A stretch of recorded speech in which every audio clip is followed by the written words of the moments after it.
minutes do you want? Chair, we had prayed for 90 minutes. Okay. And you had granted it. Very well. We will share it with my learned friend, Mr. Sheikh Yes. Abikadir. Welcome. Mr. Harrison, is it correct that as Chief of Staff, you're part of the private staff of the governor? Yes. Is it correct, sir, that if the governor were to be impeached, you would lose the job you currently hold as Chief of Staff? Is not correct.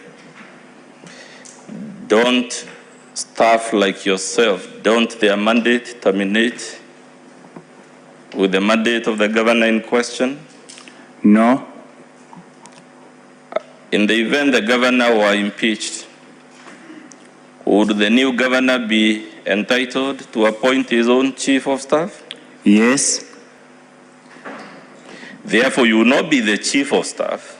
I will not be the Chief of Staff, but I will be reassigned to other duties up to the expiry of my contract. Yes, I'm only interested in your job as Chief of Staff. Wouldn't you lose that designation if the governor were impeached? Yes. Good. Wouldn't you lose the privileges that come with that designation if the governor were impeached? Yes, I will lose. Must it not therefore follow, sir, that even as the person you represent accuses several people of a conflict of interest, you actually have a conflict of interest in this matter? I'm not. Okay.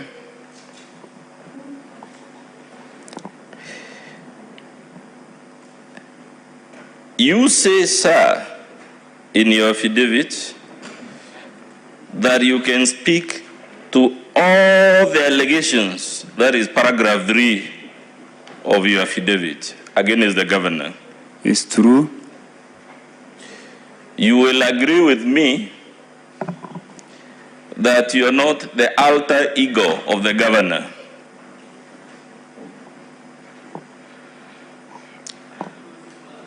Are you the alter ego of the governor, sir? I can put it in simpler terms. You and the governor are two separate and distinct human beings, correct or incorrect? Correct. Utterances made by the governor cannot by any stretch of imagination be your utterances. I never talked of my utterances. Please answer my question. The governor is accused of several utterances in various platforms. Your affidavit is you can speak to all the allegations against the governor. Yes, I can. Therefore, you will agree with me. Utterances by the governor, even though you are a chief of staff, are not your utterances. It's true. The things going on in the governor's mind at the time of making those utterances will not be also going on in your mind, correct or incorrect? It is correct, but I need to say only God can know what goes inside someone's mind. Fair enough. The motivations, whatever they are, in the governor doing any of the things she's alleged to have done will not be your motivations because you and the governor are different persons. Correct or incorrect? It's correct. You must agree with me, therefore, that you're not competent enough to respond. That is what you pleaded in paragraph 3 of your affidavit. You must agree with me, you are not competent, as you claim, to respond to all the allegations against the governor. Through the chair, I also need to say this. When someone is represented by a lawyer like you, there is a possibility that when you get the information about what your client is for, you find that information, and even you, currently, you are engaged on the information that you got from your client, and that's why you are representing you. Because for sure, even you, I'm very sure, you cannot know what was the mind of the person or the mover of the motion. We are here as witness and to represent our client because the law allows us to do that. Chair, since the witness will have the opportunity in re-exam to explain, I crave that you direct him to just answer my questions so that I don't take longer than the time you have allocated me. I think a witness, that is important. Make sure that your response is directly in proportion with the question.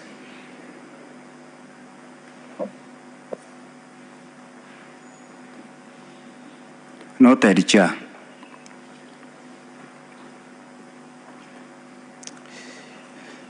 The governor has faced a number of accusations, sir. Let's begin with the appointment of the husband.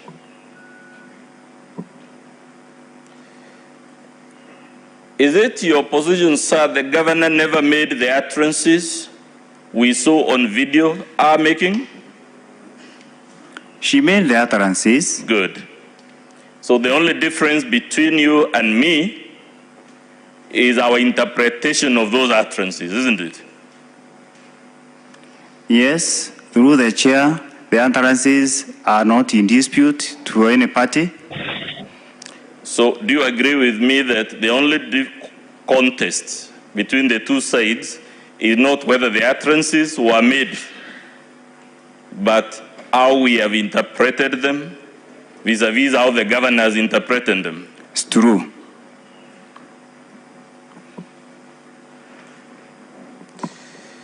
You will also agree with me, sir, that the second point of departure is not whether the utterances were made, but whether they were followed by official letters of appointment. That's true.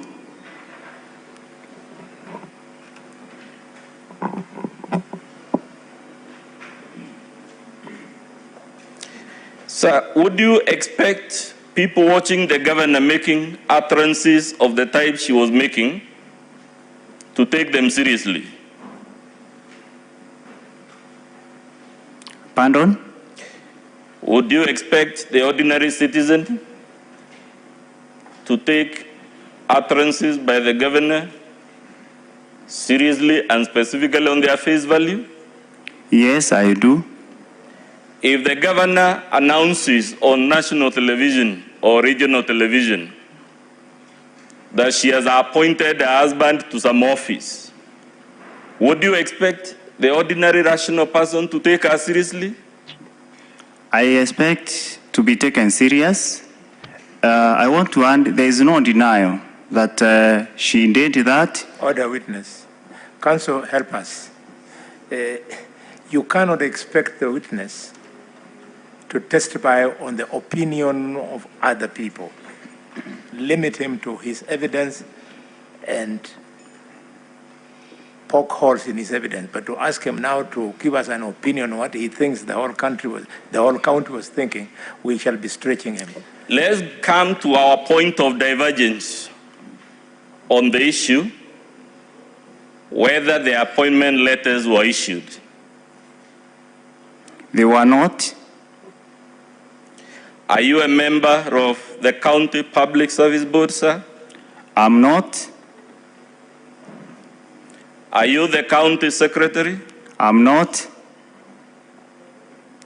You must agree, therefore, you would not be the person to give the best evidence as to whether the appointment letters were issued or not. Through the chair, I did communication to all those offices, and the letters or their responses have been attached to the response that governor gave. So my responsibility was to do an investigation, of which I did. Because I cannot be everyone, I cannot be every person, but those persons that are responsible, I did my duty, and they confirmed the same. Chair, if my colleague could show the witness volume 2 of our BADO at page 29.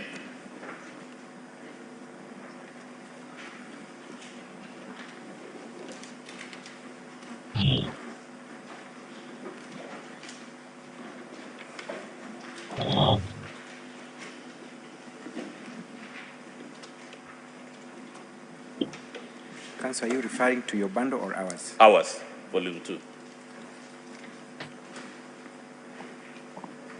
You can share yours. We do not seem to have it here.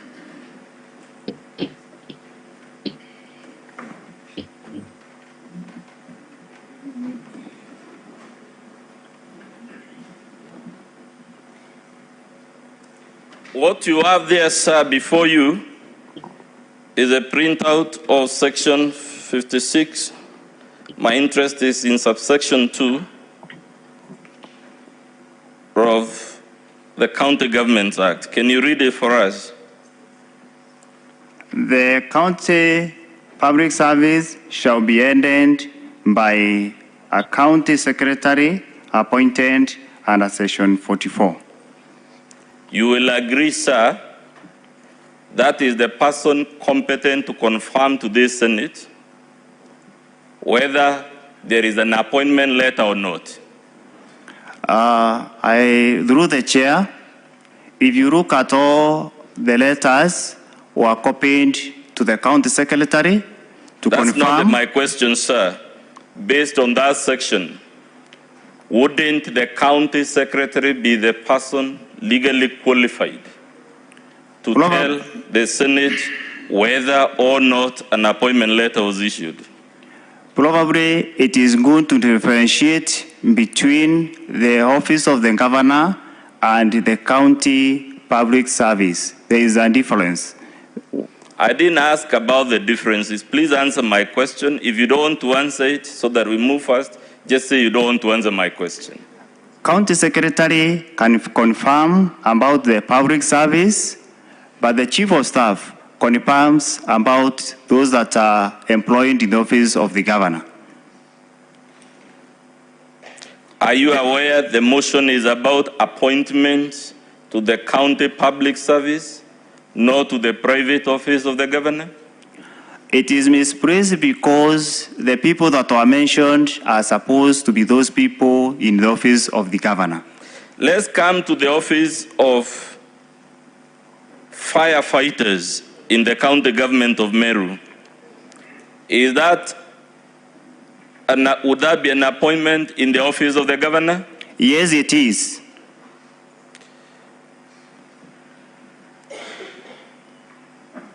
I put it to you, that, sir, that it is not.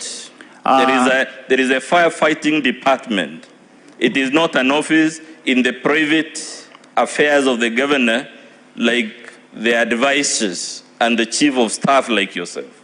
You can confirm for Meru County is a department that was put under the office of the governor. You can confirm. The MERU Youth Service, is it a body created by law? Yes, it is. Does that law specify the offices of that institution? Yes, it is. Now that you say there is no dispute, the appointment was declared, are the offices in the MERU Youth Service offices in the private office of the governor? Is that your testimony? My testimony is that what you're discussing is about the appointment of the first gentleman to an existence position. So the position is nowhere. It is not either under the public service or in my office. I needed to confirm that it is not in my office because an existing position, you cannot put it anywhere. But you confirmed the utterances were made in the rally in question, isn't it? Yes, I confirm. Those utterances, wouldn't they, if they were to be taken seriously, be violative of the law establishing the MERU Youth Service? It is not related to MERU Youth Service in any way. That's my take. To the best of your knowledge, sir, does the law establishing the MERU Youth Service have the office of patron? It has not. It is not. Yes. Still on the letters, sir, who ordinarily would be the custodian of the appointment letters if they were issued? The Public Service Board. The Public Service Board. Yes. Who else would be having possession of such a document? Myself. Yes. Yes. Who else? The appointee in question, isn't it? Yes. You'll agree all these are people naturally aligned to the executive arm of the government, right? Yes. Good. You will agree matters to do with employment and HR, the Assembly will not ordinarily be in possession of appointment letters of staff of the executive. Through the chair, the responsibility of proof lies with the county assembly because they have powers to summon everyone to get that details. My question is, in the ordinary course of human affairs, would a stranger be in possession of HR documents like an appointment letter? Any public document is available on request. Good, on request. Therefore, sir, you will agree with me, there is nothing unusual in the ordinary course of events in the assembly either not having possession of the appointment letter or encountering difficulties in accessing it.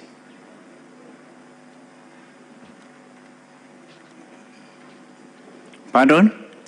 You will agree with me, it is not unusual for the assembly not to have in its possession appointment letters belonging to staff in the executive arm. I don't agree because an ignorant to the privilege that you've given cannot be a defense. Chair, again, if the witness would answer my questions, I think he's too keen. He doesn't know you'll have the opportunity. I don't want to be making the interjection. Let's go to the appointment of Rufus Meriti. We've now left the husband. You will agree with me, sir, that the only contest between the two sides is not whether the appointment was made, but whether it required the approval of the assembly. Am I correct to say that? You are correct. Is it your case, sir, that that approval was not required? It was not required. It was just a reappointment that has ever happened in other situations. I will ask you, sir, to read the definition of appointment in the County Public Appointments County Assembly Approval Act.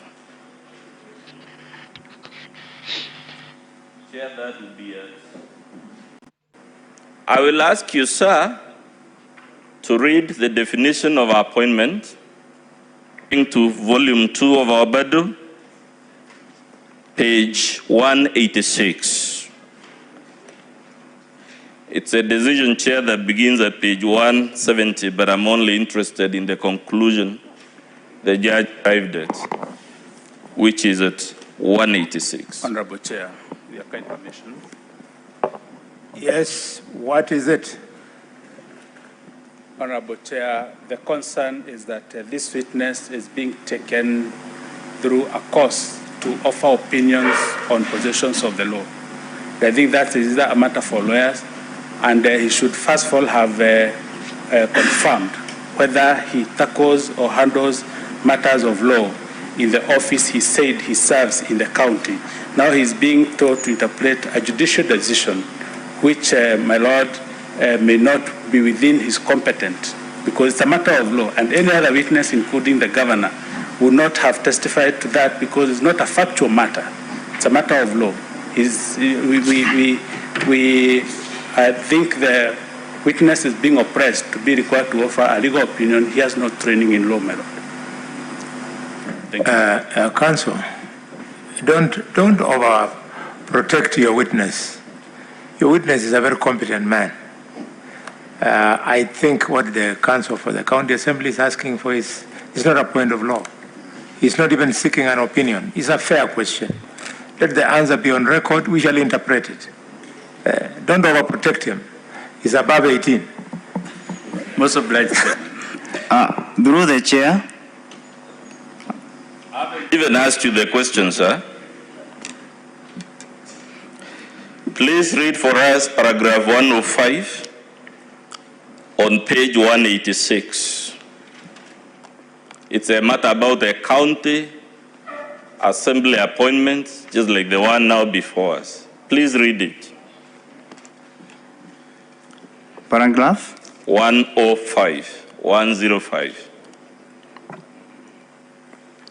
It was, however, contended that since some of the petitioners had been approved by the previous assembly as the first respondent and its predecessor,